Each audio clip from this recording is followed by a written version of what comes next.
Es herrscht Action bei City wegen dem Rückspiel. Rodri überhaupt dabei? Fragezeichen. Und die Fans fordern, dass Arda Güler von der ersten Minute anspielt. Oder ich fordere das natürlich auch. Und wir sprechen mal über Mbappé. Wird er Einsätze oder wird er einen Einsatz bekommen? Wird er Minuten bekommen? Das ist so die Frage. Und wir schauen noch ein bisschen auf die Verletzungsliste und vielleicht noch mal ein bisschen auf den FC Bayern, wenn wir ins Viertelfinale kommen. Hala Madrid, mein Name ist Dennis. Schön, dass ihr wieder dabei seid. Ja, das freut mich immer, dass ihr einschaltet und dass das hier aktuell so gut läuft. So kann es gerne weitergehen. Folgt mir auch bitte auf Instagram und auf TikTok. Auch da Hala Madrid, Dennis. So, ja, was ist los bei Pep Guardiola? Er rotiert rum. Es ist das Gerücht oder es geht das Gerücht rum, dass Rodri gar nicht spielt, weil er wurde ja von Arda Güler rasiert. Und wo war Rodri eigentlich? Und bei den Hinspielen. Und das ist der Punkt, den ich auch sage und nicht nur deswegen. Es war, doch muss man sagen, ich habe in meinem letzten Video, in den hier auch noch mal ganz kurz, ich glaube, es war im letzten Video, noch mal ganz kurz gesagt, Rodri war vor seiner Verletzung top, aber nach seiner Verletzung ich weiß nicht. Und der Wert 31. Und ich weiß nicht, ob man den holen muss. Ich bin der Meinung, nein, lasst es sein. Holt ihn bitte nicht. Weil das ist, und vor allen Dingen im Mittelfeld, was soll das? Was soll das? Wir haben andere Probleme. Holt Olise von Bayern, da brauchen wir einen auf der Position und Punkt. Verkauft Eminem, für mich ist das schon so kein Einkauf gewesen. Es war ein Fehleinkauf, meiner Meinung nach. Und ja, dementsprechend, ja. Aber Pep Guardiola, ich bin auch der Meinung, dass Pep, also ich habe das so ein Gefühl, ich weiß, er hatte, glaube ich, noch nichts gesagt, ich habe da jetzt noch nicht so hingehört, aber ich bin der Meinung, dass das Pep Guardiolas letzte Saison ist bei City. Ich glaube, sie müssen 4-0 gewinnen, um weiterzukommen, das wird schon schwer und wir dürften kein Tor machen. Oder wir sollten kein Tor machen, laut City natürlich. Aber das wird ja nicht passieren.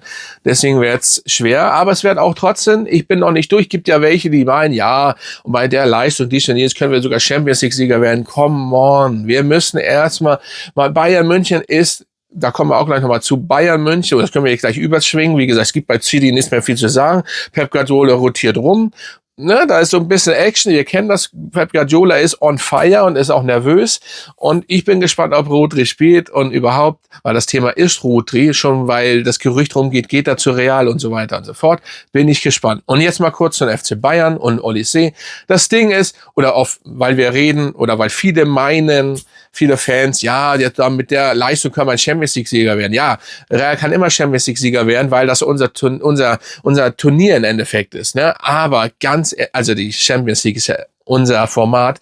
Allerdings, ich bitte euch nicht, also wir sind jetzt besser, aber man muss ein bisschen die Züge flach halten, oder wie sagt man, ganz ehrlich, nicht abdrehen, weil der größte Test, bin ich der Meinung, kommt gegen den FC Bayern. Nicht mal das Halbfinale, nicht mal das Finale, nein, der FC Bayern, weil es eine spielerisch sehr, sehr starke Mannschaft ist. Und es ist scheißegal, ob sie gegen Leverkusen 1-1 gespielt haben. Grundsätzlich ist diese Mannschaft sehr, sehr stark. Und gerade wenn sie angeschlagen sind, wenn sie mal jetzt habt ihr das Spiel gegen Leverkusen gesehen, der Schiri da und das war ja ein bisschen, ne? Und dann ist Bayern gefährlich. Schnell, gefährlich, alles das. Da ist City gar nichts gegen. Und das ist der Punkt. Da müssen wir auf der Hut sein. Ich hoffe, dass unser Trainer Abel das den Spielern auch vermittelt dann. Richtig. Und ob er den FC Bayern noch ab und zu sich mal anschaut, das hoffe ich. Ja, das ganz kurz am Rand. Und jetzt sprechen wir ganz kurz über Mbappé. Mbappé ist ja ich habe das gelesen, dass er sich fit fühlt. Ich würde ihn aber tatsächlich als Joker einsetzen. Also ich glaube auch nicht, dass Arbeloa ihn durchgehend von Anfang an spielen lässt. Das wäre auch ein Risiko, weil, jetzt kommen wir wieder zum FC Bayern, wenn wir ins Viertelfinale kommen. Weil da sollte schon Mbappé fit sein. Meines Erachtens, ne? Könnt ihr mal unterschreiben, was ihr davon haltet, ne? Aber er sollte schon wirklich fit sein, weil das ist meine Meinung wichtig. Und deswegen, wir führen 3-0. Gegen City kann man ihn einwechseln, ne? Oder vielleicht auch gar nicht, mal gucken. Ich bin ein Mbappé-Fan, aber man muss wegen der Verletzung aufpassen. Ja, und wir haben nicht genug Verletzungen. Ich gehe mal ganz kurz rein. Ich werde das mal kurz einblenden. Wie gesagt, Asensio, Mondi, Alaba, Militao, Ceballos, Bellingham, Rodrigo sind auf jeden Fall nicht am Start. Und da drüben, wenn alles so sind gerade mal Luis und sehe ich das hier gerade nicht? Kleinen Moment. Guardiola, oder wer heißt glaube ich, sind dort nur verletzt. Ja, da ist eben nichts. Ne? Die können also so aufmarschieren, wie sie aufmarschieren. Und dementsprechend, ja, das ist auf jeden Fall der Punkt. So, und jetzt kommen wir zu Arda Güler. Das hat ja auch mit dem Spiel was zu tun. Die Fans, vor allen Dingen in der Türkei und auch hier und auch ich und auch wir als Real Madrid-Fan fordern natürlich, dass er von Anfang an spielt. So, und am besten auf seiner Position, auf der 10 und durchgehen. Er kann nach hinten mitarbeiten, was er ja so und so gut macht. Immer, das darf man, erst ein Arbeiter. Aber er muss auf der 10 spielen. Und man darf natürlich jetzt nicht, oh, jetzt hat er so ein Tor gemacht. Jetzt muss man immer, ich kann mir immer so vorstellen, ich habe immer so das Gefühl, dass Abelio immer so viel von ihm fordert und dass er immer, sag ich mal, 300% bringen muss, während Vinny 16 Spiele an Anfang der Saison gar nichts gebracht hat. Aber er spielt immer. Aber das Thema hatten wir ja, dass die Spieler trotzdem immer spielen und Vorrang haben, obwohl, auch wenn sie schlecht spielen. Ja. Und ein Arda Güler, der immer versucht und arbeitet und immer den Ball haben will, etc. pp., wird ausgewechselt. Ja, ich habe ja dieses Thema, hatten wir ja, dass er in der 65. Minute eingewechselt worden ist. Ja, er ist ein sehr geiler, sag ich mal, Joker gewesen. Man könnte ihn jetzt auch bei City schonen und auch als Joker einsetzen wieder, wenn man ihn zufällig braucht. Aber Arda Güler ist kein Joker. Weil Legenden sprechen über ihn, dass er der Beste auf der Position ist der Welt. Dann kann man ihn nicht, man kann ihn einfach nicht als Joker einsetzen. Das Einzige, weil es ja wichtig ist, die Saison, weil Atletico kommt, dann kommt der FC Bayern, vielleicht ihn auch zu schonen, weil nochmal, wir führen 3-0.